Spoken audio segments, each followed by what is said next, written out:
ZEE5 ಇರುವಾಗ ನೀವು ನಿಮ್ಮ ನೆಚ್ಚಿನ ಶೋಗಳನ್ನ ಎಂದಿಗೂ ಮಿಸ್ ಮಾಡಿಕೊಳ್ಳುವುದಿಲ್ಲ. ಅದು ಸಂಪೂರ್ಣ ಉಚಿತವಾಗಿ.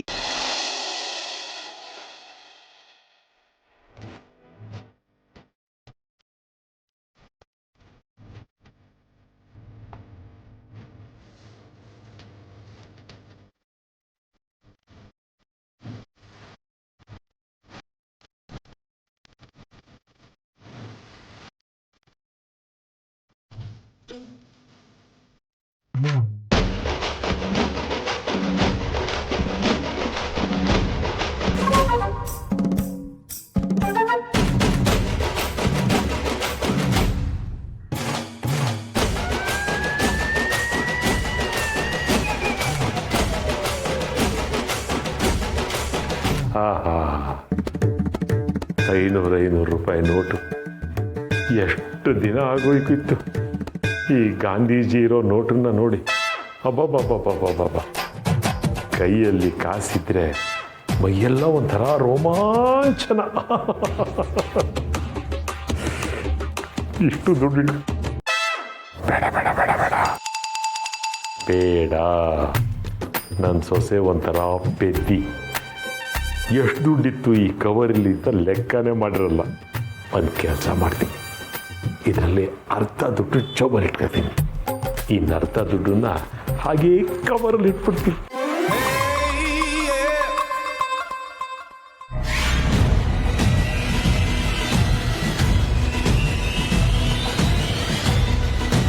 ನಿಮ್ ಕಳ್ಬುದ್ದಿನ ಬಿಡಲ್ಲ ಅಲ್ವಾ? ಇಂಥ ಬುದ್ಧಿ ಇರೋದಕ್ಕೇನೆ ಜೀವನದಲ್ಲಿ ಇನ್ನೂ ನೀವು ಉದ್ಧಾರ ಆಗಿಲ್ಲ. ಇಷ್ಟು ದುಡ್ಡನ್ನ ನಾನು ಎಷ್ಟೋ ಸರಿ ನೋಡಿದ್ದೀನಿ, ಆದ್ರೆ ಇದನ್ನ ನಾನು ಕಷ್ಟಪಟ್ಟು ದುಡ್ಡು ಸಂಪಾದನೆ ಮಾಡಿ ತಂದಿರೋದು ಮಾವ. ಈ ದುಡ್ಡು ನನ್ನ ಕೈಗೆ ಸೇರಿದಾಗ ನಂಗೆ ಎಷ್ಟು ಖುಷಿ ಆಯ್ತು, ಎಷ್ಟು ಸಮಾಧಾನ ಆಯ್ತು ಅಂತ ಗೊತ್ತಾ ಮಾವ ನಿಮ್ಗೆ? ನಿಮಗೆ ಹೇಗೆ ಗೊತ್ತಾಗ್ಬೇಕು? ನೀವು ಯಾವತ್ತು ದುಡ್ಡು ಸಂಪಾದನೆ ಮಾಡಿಲ್ವಲ್ಲ. ಕಂಡೋರ್ ದುಡ್ಡಿಗೆ ಆಸೆ ಪಡೋರು ಕಳ್ರೆ ಅಲ್ವಾ ಮಾವ? ಏನೋ ನೀನು ನನ್ನನ್ನು ಕಳಗಿಲ್ಲ ಅಂತಲ್ಲ ಅಂತ್ಯಾ? ನೋಡ್ ಸೊಸೆ ಮುದ್ದು, ನೀನು ನನ್ನ ಸೊಸೆ ಅಂದಮೇಲೆ ನಿನಗೆ ಸೇರಿದ್ದೆಲ್ಲ ನಂದೇ ಅಲ್ವಾ? ಅದಕ್ಕೆ ತಗೊಳ್ಳೋಣ ಅಂತ ಬಂದೆ. ಹಾಗ ಅನ್ಕೊಂಡೆ ನನ್ನ ಹತ್ರ ಲಕ್ಷ ಲಕ್ಷ ದುಡ್ಡು ತಗೊಂಡಿದ್ದೀರಲ್ಲ, ಮೊದ್ಲದನ್ನ ವಾಪಸ್ ಕೊಡಿ ನಂಗೆ. ಈಗ ಕನ್ಫರ್ಮ್ ಆಯ್ತು, ಕಳ್ತನ ಆಯ್ತು ಅಂತ ಹೇಳಿದ 5 ಲಕ್ಷ ರೂಪಾಯಿ ನಿಮ್ ಹತ್ರನೇ ಇದೆ. ಯಾಕಂದ್ರೆ ನಿಮ್ಗಿಂತ ದುಡ್ಡು ಕಳ್ರು ಇರಕ್ಕೆ ಸಾಧ್ಯನೇ ಇಲ್ಲ ಮಾವ. ಆ ದುಡ್ಡನ್ನ ಎಲ್ಲಿಟ್ಟಿದ್ದೀರೋ, ಯಾರಿಗೆ ಕೊಟ್ಟಿದ್ದೀರೋ ನನಗೆ ಗೊತ್ತಿಲ್ಲ. ಆದ್ರೆ ಆದಷ್ಟು ಬೇಗ ಆ ದುಡ್ಡು ನನ್ನ ಕೈಗೆ ಬಂದು ಸೇರ್ಬೇಕು. ಇಲ್ಲ ಅಂದ್ರೆ ನಾನು ಬೇರೆ ರೀತಿನೇ ಕೇಳ್ಬೇಕಾಗತ್ತೆ. ಈ ದುಡ್ಡನ್ನ ನಾನು ನಿಮ್ ಕೈಗೆ ಸಿಗೋ ಹಾಗೆ ಈ ರೀತಿ ಇಟ್ಟಿರೋದಕ್ಕೆ ನನ್ನ ಪೆದ್ದು ಅನ್ಕೊಂಡ್ರ? ನೀವು ರೆಡ್ ಹ್ಯಾಂಡ್ ಆಗಿ ಸಿಕ್ಕಾಕೋಬೇಕು ಅಂತಾನೆ ನಾನು ಇದನ್ನ ಇಲ್ಲಿ ಇಟ್ಟಿರೋದು. ಇನ್ಮೇಲೆ ಇಂಥ ಚಿಲ್ಲರೆ ಕೆಲಸಗಳನ್ನ ಮಾಡಕ್ ಹೋಗ್ಬೇಡಿ. ನಿಮ್ಗಿಂತ ಚಿಕ್ಕವ್ರ ಮುಂದೆ ಯಾಕೆ ಸಣ್ಣವ್ರಾಗ್ತೀರಾ ಮಾವ? ನಾಚಿಕ್ಕೇಡೋದು. ಎಂಥ ಕೆಲಸ ಆಗೋಯ್ತು. ಕೈಗೆ ಬಂದಿದ್ದ ದುಡ್ಡು ಜೇಬಿಗೆ ಬರದೆ ಹೊರಟೋಯ್ತೆ. ದುಡ್ಡು ಕಿತ್ಕೊಂಡು ಬಾಯಿ ಮುಚ್ಕೊಂಡು ಹೋದ್ಲಾ? ಬಾಟ್ಲ ಬೇರೆ ಬೇಕಿತ್ತ. ಹಾಳಾದ್ದು 5 ಲಕ್ಷದ ಭೂತ ಇನ್ನೂ ಅವಳ ತಲೆಯಲ್ಲಿ ಕೂತ್ಕೊಂಡ್ಬಿಟ್ಟಿದೆ. ಮೊದಲು ಅದನ್ನು ತೆಗಿಬೇಕು. ಅಮ್ಮ, ಏನು ಹೇಳ್ತಿದ್ದೀರಾ ನೀವು? ಅಲ್ಲೆಲ್ಲರೂ ನಿಮಗೋಸ್ಕರ ಕಾಯ್ತಾ ಇದ್ದಾರೆ. ಮಾವ ನಿಮ್ಮನ್ನು ಕರ್ಕೊಂಡು ಬರೋಕ್ಕೆ ಕಳಿಸಿದ್ದಾರೆ. ಇಲ್ಲ ಪೂರ್ಣಿ, ನಾನು ಅಲ್ಲಿಗೆ ಬರೋಕ್ಕಾಗಲ್ಲ. ಅರ್ಥ ಮಾಡ್ಕೊ. ಯಾಕೆ ಹೋಗಲ್ಲ ಅಂತಿದ್ದೀರಾ ನೀವು? ನಿಮ್ಗೆ ಯಾರಾದ್ರೂ ಅಲ್ಲಿಗೆ ಬರಬೇಡಿ ಅಂತ ಹೇಳಿದಾರ? ಹಾಗೆಲ್ಲ ಯಾರು ಹೇಳ್ತಾರೆ? ಈ ಮನೇಲಿ ಅಮ್ಮನ ಬಿಟ್ಟು ಯಾವ ಕೆಲಸನೂ ನಡೆಯಲ್ಲ. ಪೂಜೆ ಆಗಿರಲಿ, ಯಾವುದೇ ಶುಭ ಕಾರ್ಯ ಆಗಿರಲಿ, ಅಮ್ಮನೇ ಮುಂದೆ ನಿಂತು ನಡೆಸ್ಕೊಡ್ಬೇಕು. ಈ ಮನೇಲಿ ಅಮ್ಮನಿಗಿರೋ ಸ್ಥಾನ ಅಂಥದ್ದು, ನಾವೆಲ್ಲರೂ ಕೊಡೋ ಗೌರವ ಅಂಥದ್ದು. ಎಲ್ರು ಅಂತ ಹೇಗೆ ಹೇಳ್ತೀರಾ ಮೇಡಮ್? ಯಾರ್ಯಾರ ಮನಸ್ಸಲ್ಲಿ ಏನಿರುತ್ತೋ ಯಾರಿಗೂ ಗೊತ್ತು.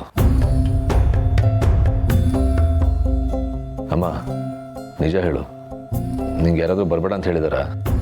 ಪಾಪು, ಯಾಕೆ ಹಾಗೆ ಹೇಳ್ತೀಯ? ನನಗೆ ಯಾರು ಏನೂ ಅಂದಿಲ್ಲ. ಈ ಪರಿಸ್ಥಿತಿಲಿ ನಾನು ಅಲ್ಲಿಗೆ ಹೋಗೋದು ನನಗೆ ಸರಿ ಅನ್ನಿಸ್ತಾ ಇಲ್ಲ. ಅಮ್ಮ ನೀವೇನೇನೋ ಯೋಚನೆ ಮಾಡ್ತಿದ್ದೀರಾ. ಅದನ್ನೆಲ್ಲ ಯೋಚನೆ ಬಿಟ್ಟು ನನ್ನ ಜೊತೆ ಬನ್ನಿ. ಗಂಡಿನ ಅಪ್ಪ ಅಮ್ಮ ನಿಮ್ಮನ್ನೇ ಕೇಳ್ತಿದ್ದಾರೆ ಗೊತ್ತಾ. ಇಷ್ಟಾದ್ರೂ ಇನ್ನು ಅಲ್ಲಿಗೆ ಹೋಗಲ್ಲ ಅಂತಂದ್ರೆ ಖಂಡಿತವಾಗ್ಲೂ ಯಾರೋ ಏನೋ ಅಂದಿರ್ತಾರೆ. ಹಾಗಂದಿರೋದೇ ನಿಜ ಅನ್ನೋದಾದ್ರೆ ನೀನು ಒಂದೇ ಒಂದು ಕ್ಷಣ ಈ ಮನೇಲಿರೋಕ್ಕೆ ನಾನು ಬಿಡಲ್ಲ. ಹಾಗೆಲ್ಲ ಇಲ್ಲ ಪಾಪು. ಮತ್ತೆ ಯಾಕೆ ಹೋಗ್ತಿಲ್ಲ? ನೀನು ಹೋಗದೆ ಇದ್ರೆ ಅದೇ ತಾನೇ ಅರ್ಥ. ಆಯಿತು, ಹೋಗ್ತೀನಿ. ಪೂರ್ಣಿ, ನೀನು ಹೋಗಮ್ಮ, ನಾನು ಬರ್ತೀನಿ. ಸರಿ, ಬೇಗ ಬಂದ್ಬಿಡಿ. ಪಾಪು, ನಿಂಗೆ ತಪ್ಪು ತಿಳ್ಕೊಳ್ಳಲ್ಲ ಅಂದರೆ ನಾನೊಂದು ಮಾತು ಹೇಳಲ್ಲ? ಹೇಳಮ್ಮ, ನೀನೇನು ಹೇಳಿದ್ರು ನಾನು ತಪ್ಪಾಗಿ ತಿಳ್ಕೊಳ್ಳಲ್ಲ. ಇಲ್ಲಿವರೆಗೂ ನಿನ್ನ ತಪ್ಪಾಗಿ ತಿಳ್ಕೊಂಡು ದೊಡ್ಡ ತಪ್ಪು ಮಾಡಿದ್ದೀನಿ. ಮತ್ತೆ ನಿನ್ನ ಮಾತನ್ನ ತಪ್ಪಾಗಿ ತಿಳ್ಕೊತೀನಿ ಹೇಳು. ಗೊತ್ತು ಪಾಪು, ನೀನು ಎಷ್ಟು ಬದಲಾಗಿದೆಯಾ ಅಂತ.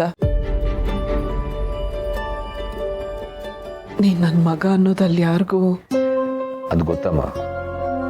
ನಾನೇ ನಿಮ್ಮ ಮಗ ಅನ್ನೋದು ಯಾರಿಗೂ ಗೊತ್ತಿಲ್ಲ, ಯಾರಿಗೂ ಗೊತ್ತಾಗೋದು ಇಲ್ಲ. ಯೋಚನೆ ಮಾಡಬೇಡ, ನಾನು ಅಲ್ಲಿಗೆ ಬರಲ್ಲ. ನಾನು ಹಿಂದಿನ ಬಾಗಿಲಿಂದ ಹೋಗಿ ದೂರ ನಿಂತಿರ್ತೀನಿ. ಯಾರಾದರೂ ಕೆಲ್ಸಕ್ಕೆ ಕರೆದ್ರೆ ಬರ್ತೀನಿ. ನಾನು ಇಲ್ಲಿ ಮಾತ್ರ ನಿಮ್ಮ ಮಗ. ಅದು ಬಿಟ್ಟು ನಾನು ಈ ಮನೆ ಡ್ರೈವರ್ ಅಷ್ಟೇ. ಈಗ ನಿನ್ನ ಮುಖದಲ್ಲಿ ನಗು ತುಂಬ್ಕೊಂಡು ಅಲ್ಲಿಗೆ ಹೋಗು. ಎಲ್ಲಿ ಸ್ಮೈಲ್ ಮಾಡು. ಇಷ್ಟೇನಾ?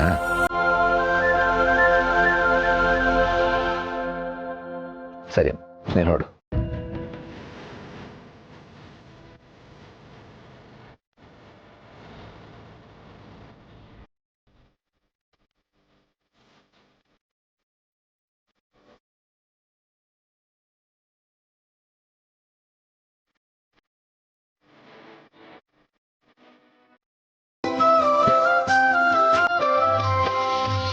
ನಮ್ಮ ಮನೆಗೆ ಹಿರಿಯವರು ಅಂದರೆ ನಮ್ಮ ಅಣ್ಣ ಅತ್ತಿಗೆನೆ.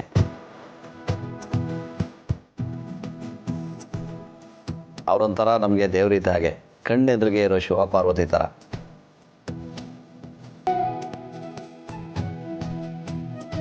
ಅವರೇ ಲಗ್ನ ಪತ್ರಿಕೆನ ತಗೋಬೇಕು. ನಿಧಿ ಅವ್ರಿಗೂ ಮಗಳಿದ್ದ ಹಾಗೇನೆ. ನಿಮ್ಮ ಬಾಂಧವ್ಯ ನೋಡೋದಕ್ಕೆ ನಮಗೆ ತುಂಬಾ ಖುಷಿ ಆಗುತ್ತೆ. ಸರಿ, ಬನ್ನಿ.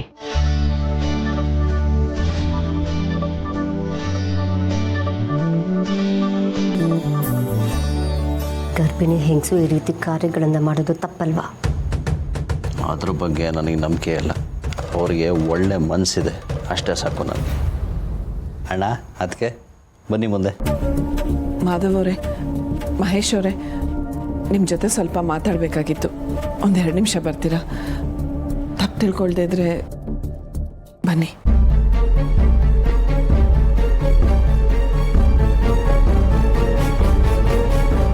ZEE5 ಆಪ್ ಡೌನ್ಲೋಡ್ ಮಾಡಿ ಎಲ್ಲಾ ಸಂಚಿಕೆಗಳನ್ನು ಸಂಪೂರ್ಣ ಉಚಿತವಾಗಿ ನೋಡಿ.